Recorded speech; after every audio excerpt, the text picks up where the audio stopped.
를 처음으로 시작해야만이 그 어떤 부족의 부족장이 되는 거거든요.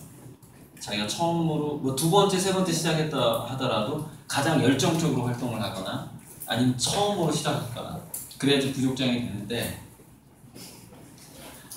이건 이제 일반적으로 창의성을 발휘하기 위해서 생각해 봐야 될 그런 조건들인데 이건 좀 이게 너무 이렇게 분류해 놔가지고 좀 딱딱한데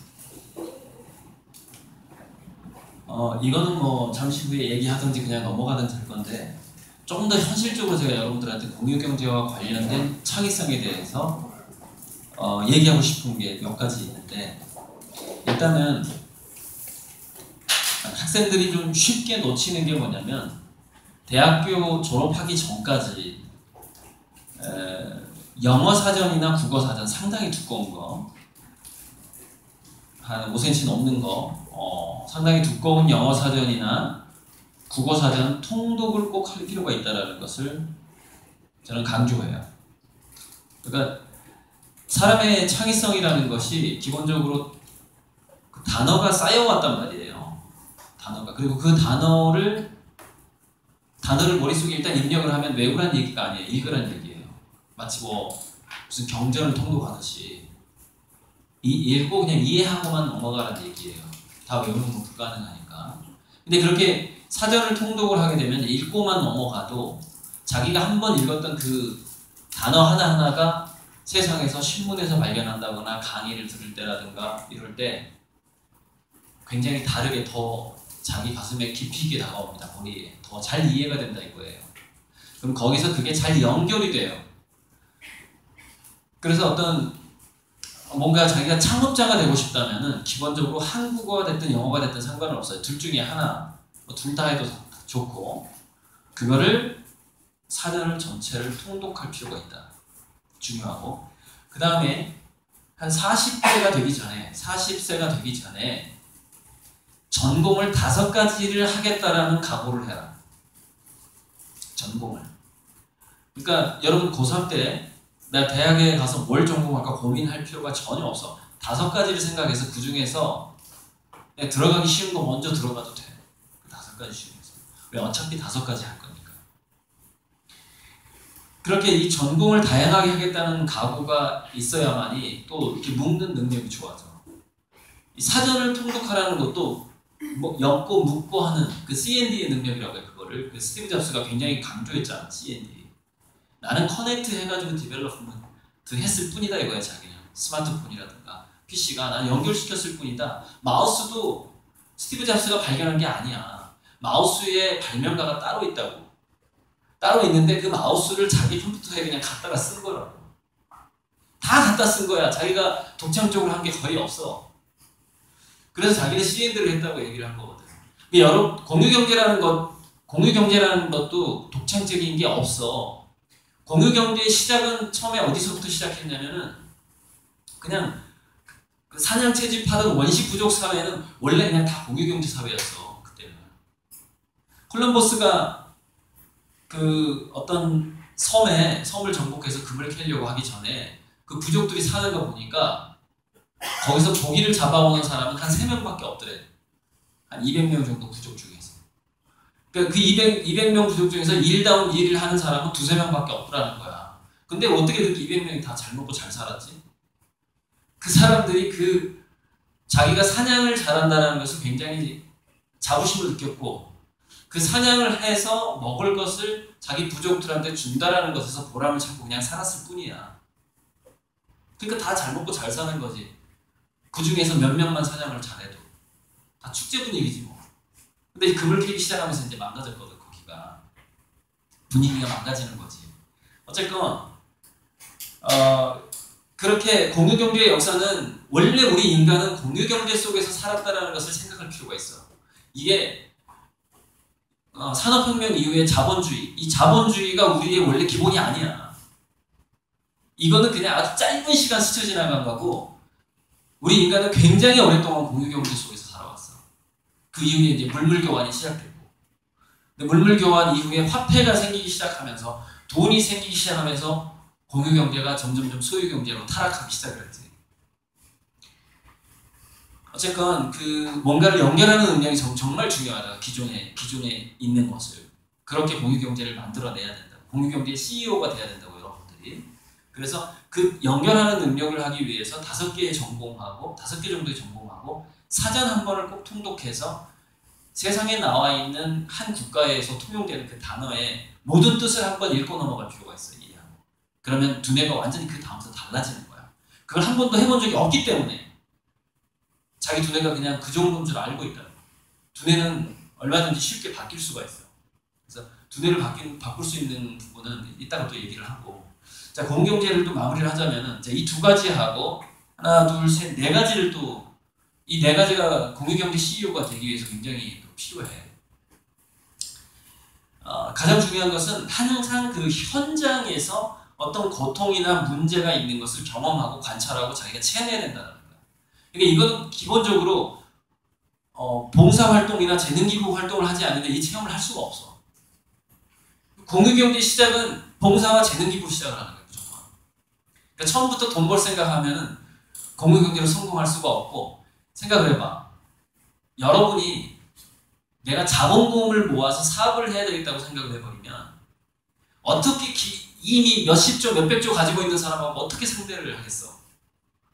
여러분들이 자본이 있어야만 내가 어떤 아이디어를 동원해서 어떤 사업을 생각할 수 있다고 그렇게 생각하는 순간 500조 이상 있는 사람들은 얼마나 많은 시도를 할 수 있겠냐는 거지. 돈으로 승부하는 세계가 아니야, 공유경제는. 이런 어떤 봉사정신하고 아이디어하고 연결하는 능력하고 빨리 실행하는 능력이야. 빨리 그걸 시도해보는 거. 실패를 두려워하지 않는 그런 용기. 잽싸게 그걸 뭔가를 한번 해보는 거야. 최근에 제가 화장실에서 발견한 명언이 있는데 그 사진 찍어놨어요. 휴게소 화장실에서 발견한 거. 성공을 하면은 조금 배울 수 있지만 실패하면 모든 것을 배운다는 명언이 있더라고요. 실패를 할수록 더 많이 배운다는 거예요. 더 강력하게. 그래서 여러분들이 뭔가를 시도할 때는 서너 번 실패할 각오를 그냥 해야 돼. 그냥 즐기면 돼. 실패를 즐겨야 돼. 그리고 공유경제이기 때문에 그 실패를 즐기는 것은 이제 이거하고 관계된 건데, 그 전에 공유경제이기 때문에 친구들하고 모바일 커뮤니티 내에서 협업하는 것 자체가 일상이 돼야 되는데, 여러분들은 모바일 커뮤니티를 서로 자기 신변잡기적인 얘기를 하고 약속을 잡고 하는 것 정도로 쓰고 있을 거야. 그런 거 말고 모바일 커뮤니티를 통해서 누군가의 문제를 해결하는 시도를 한번 해봐. 그것은 고등학교 때 해볼 수도 있고 대학교 때 해볼 수도 있어. 그러니까 현장의 고통과 문제를 해결하는 체험을 하는데 그것을 모바일을 이용해서 해보는 체험을 하는 거지. 그 문제가 뭐가 될지 모르겠어. 이게 공유경제의 출발이야. 그렇게 하면 뭔가를 출발할 수 있고, 뭐 다 성공한 건 아니겠지만 실패한다면 또 한 번 뭔가 문제를 찾고 이렇게 하다 보면 이제 공유경제가 출발이 되는데, 자, 이렇게 하다 보면은 좀 여러분들이 좀 끈기를 길러야 되는데, 배고픔하고 운동이나 노동을 즐기는 자세가 필요해요. 공유경제라는 건 처음에 굉장히 손발이 고생을 하는 확률이 많아. 책상에 앉아서 머릿속으로만 되는 게 아니란 말이에요. 책상에서 머릿속으로만 된다면 그것은 돈 있는 사람들이 훨씬 더 잘해. 돈 있는 사람들이 앞으로 인공지능을 고용할 것이고 더 영리한 사람들을 월급 주고 쓸 거기 때문에. 그래서 공유경제는 책상에서 머리 써서 나오는 게 절대 아니라는 것이지. 그래서 현장에서 끝까지 버티는 힘을 기르기 위해서 배고픔을 참을 수 있는, 배고픔을 즐길 수 있고 몸이 힘든 걸 즐길 수 있는 그런 마음 자세가 필요하거든. 저기 우리나라의 어떤 그 저쪽에 한옥 단지가 많은 관광지 인력거로 사람들을 인력거 택시를 해주는 그 사람들이 있는데, 외국의 아이비리그 명문대 나온 애들도 상당수 있어. 스카이대학 나온 애들이야. 근데 걔네들이 왜 인력거를 하면서 사람들을 택시 태워서 그 일을 할까? 현장에서 새로운 문제를 경험하고 있는 중이야. 그 사람들은 그 인력거를 한참 동안 하다가 뭔가 아이디어가 생겨서 분명히 뭔가를 창업할 거라고. 그것을 평생 동안 하겠다고 인력거를 지금 끌고 있지를 않아. 걔네들도 명문대 나왔지만은 이 현장에서 뭔가를 체험하고 있는 중이지. 그래서 여러분들 중에서 한강에서 한강변에서 인력거를 끄는 그런 기업을 만드는 사람도 나와줬으면 좋겠어. 한강을 즐기는 것이 지금 자전거 타는 사람이라든가 인라인 스케이트 타는 사람들하고 그다음 돗자리 깔고 이렇게 뭐 술 먹는 사람들이 즐기고 있는데 한강을 꼭 그 사람들만 즐기려는 법이 있나?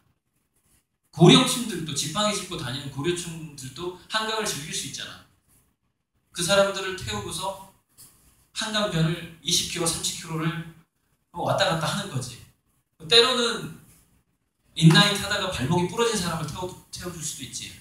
이게 부러져가지고 더 이상 택시가 안 다니잖아. 한강변에는 택시가 유모차도 안 다니니까 유모차는 다니는구나. 어쨌든 그 사람을 어떻게 운송을 할 거야 어디까지. 그래서 한강변에는 그런 게 필요한데 바로 그런 일을 하다 보면 거기서 새로운 공유경제 아이디어가 또 생긴다는 거지. 그리고 사람들이 등산을 할 때 등산객들이 가장 필요하지만 가장 무거운 게 뭐냐면 물이야. 물. 그러면 산 중턱이나 산 정상까지 드론으로 물을 배달해주면 되잖아. 어떤 특정 포인트가 잘 보이는 포인트에서. 그래서 그 사람이 여기 올라갈 때 약속을 하는 거지. 자, 배낭 속에 있는 물병을 2병을 놓고 가세요. 내가 이 포인트 갈 때 한 병 배달해주고 이 포인트 갈 때 한 병 배달해주겠습니다. 단 한 병당 1,000원씩만 주세요. 배달 비용을 받아야 될 거 아니야. 아니면 500원씩만 주세요. 이런 것들이 공유경제의 출발이라니까. 어디서든 할 수가. 과연 안 해봤기 때문에 과연 사람들이 이걸 선호할지 모르겠어. 근데 사실 물무게가 너무 많이 나가. 그 배낭에서. 뭐 과자 같은 건 무게가 안 나가잖아. 근데 물이 정말 문제고 특히 암벽 등반하는 사람들은 그래서 물을 안 가지고 가고 열심히 등반해가지고 저 위에 있는 눈을 넣어. 그냥 눈을 녹여가지고 물을 넣는 것 자체가 너무 부담이 되기 때문에 그런 것도 한번 생각해 볼 수 있고 그 현장의 문제 중에서 독거노인들이 몸이 불편해서 그 작은 방에서 살기가 어려운 문제도 있어. 거기에서 뭔가를 아두이노를 통해서 아주 기초적인 사물 인터넷 자동으로 뭔가가 움직여주는 뭐 식탁이 자동으로 접혔다가 버튼 하나만 누르면 접혔다가 펴지고 뭐 누웠다가 일어나기 힘들 때 노인들이 일어나기 힘들 때 의자 자체가 낮아졌다가 다시 높아지는 그런 간단한 그런 의자들을 그 집에 설치를 해준다든지 이런 것도 하나의 이제 어떤 발명을 통해서 CEO가 되는 기초가 될 수도 있고 그것이 공유경제의 기초가 될 수도 있고 어쨌건 뭔가 현장의 문제를 신경을 쓰면은 그 다음에 아이디어는 뭐가 될지 모르는 그런 게 어떤 공유경제의 시작이라고 볼 수가 있어요.